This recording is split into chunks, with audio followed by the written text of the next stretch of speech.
সংরক্ষণ করা। এই যে আসতেছে ফেব্রুয়ারি, কত ফেব্রুয়ারি জানো? এটা কি বিশ্ব ভালোবাসা দিবস? হ্যাঁ, কি দিবস?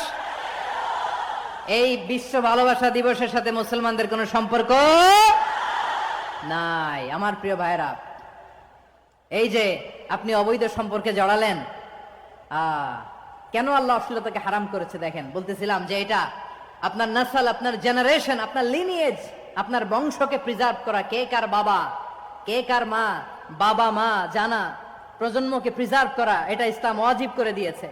এই যে অবৈধ সম্পর্কের কারণে, বিশ্ব বেহায়া দিবসের কারণে, এগুলোর আউটকাম, আউটপুট হিসেবে মাঝে মাঝে ঢাকা মেডিকেলের ডাস্টবিনে নবজাতকের বাচ্চার কান্নার আওয়াজ শুনতে পাওয়া যায়। চট্টগ্রাম মেডিকেলের ডাস্টবিনে নবজাতকের কান্না শুনতে পাওয়া যায়।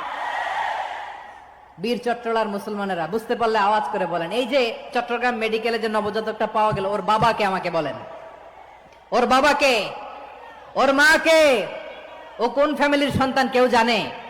আপনি হিউম্যান ডিগনিটিকে অপমান করেছেন না? আপনি তার ভবিষ্যৎকে অন্ধকার করেছেন না? আপনি তার লিনিয়েজকে প্রশ্নবিদ্ধ করে দিয়েছেন না? এই জন্য আল্লাহ তাআলা অশ্লীলতাকে আমাদের জন্য হারাম করে দিয়েছেন। পড়েন সুবহানাল্লাহ। এই জন্য রব্বুল আলামিন বলেন, কুল ইন্নামা, আর দুনিয়ার বুকে যারা অশ্লীলতার প্রসার করে তাদের জন্য শাস্তি মজুদ রেখেছে কে?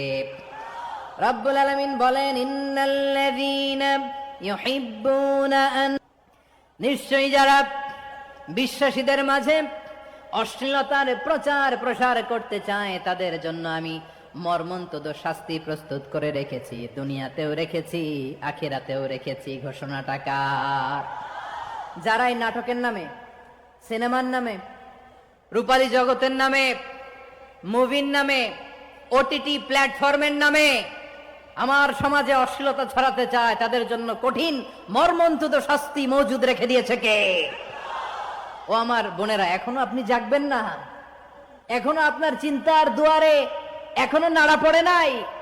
ওরা আপনাকে উলঙ্গ বানাতে চায়, ওরা আপনাকে আইটেম গার্ল বানাতে চায়। এজন্য ইসলাম অশ্লীলতাকে হারাম করেছে। হারাম। ইসলাম বলেছে যোজন যোজন দূরে থাকো, ওরা বলে না কাছে আসো, কাছে আসার গল্প, ক্লোজ আপ ওয়ান, কাছে আসার গল্প আছে না? নাই? চট্টগ্রামে তো এগুলো নাই মাশাআল্লাহ। হ্যাঁ, এখানেও আছে ক্লোজ আপ ওয়ান, কাছে আসার গল্প। আল্লাহ বলেন, ওয়ালা তাকরাবুজ জিনা, কাছেও এসো না, জিনা থেকে যোজন যোজন কিলো দূরে থাকো, ওরা বলে কাছে আসার গল্প।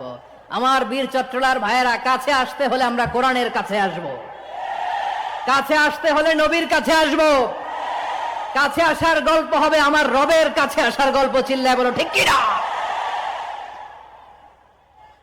বসুন, বসুন আমার ভাইয়েরা। তাহলে অশ্লীলতার সাথে আমাদের কোনো সম্পর্ক, অশ্লীলতার সাথে আমাদের কোনো সম্পর্ক। আমরা এই সমস্ত ক্লোজ আপ ওয়ান, কাছে আসার গল্পের প্রোগ্রামে যাব?